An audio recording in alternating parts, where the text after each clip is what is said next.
Big billion সেলে আমি যদি রেডমির কোনো ফোন সাজেস্ট করি তাহলে এখানে জাস্ট দুটো মডেলের কথা বলবো। 20,000-এর নিচে একটাই ফোন, রেডমি নোট 13 প্রো, যেটা 128 GB ভেরিয়েন্টের দাম 19,000 সামথিং বা 20,000-এর মধ্যে এই ফোনটা তোমরা পেয়ে যাবে। এটা হচ্ছে one of the best camera phone মানে রেডমির তরফ থেকে। আর 20 থেকে 25,000-এর মধ্যে রেডমি নোট 12 প্রো। আবার যদি বলি 25 থেকে 30,000-এর মধ্যে তাহলে রেডমি নোট 13 প্রো, মানে দুটোই মডেল, নোট 12 প্রো বা 13 প্রো। তো 13 প্রো যেটা 256 GB ভেরিয়েন্ট, সেটার দাম হচ্ছে 30,000 বা 29,000 সামথিং। তো তোমরা এটা যদি অনেক কম দামে পেয়ে যাও তাহলে এই দুটো ফোনের মধ্যেই কিনবে।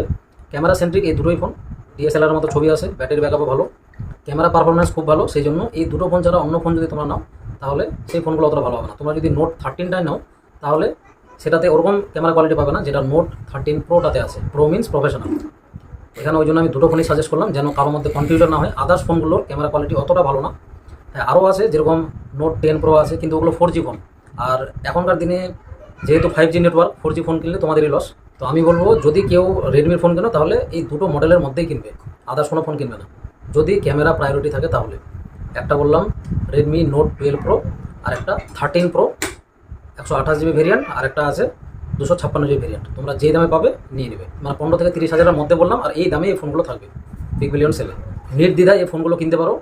এটাতে তোমরা ডিএসএলআর লাইক পিকচার কোয়ালিটি পাবে, আর স্টেবল ভিডিও ফুটেজ পাবে, যা যা দরকার আর কি একটা ফোনে সমস্ত কিছুই আছে। আজকের ভিডিওটা এতটুকুই, দেখা হচ্ছে নেক্সট ভিডিওতে।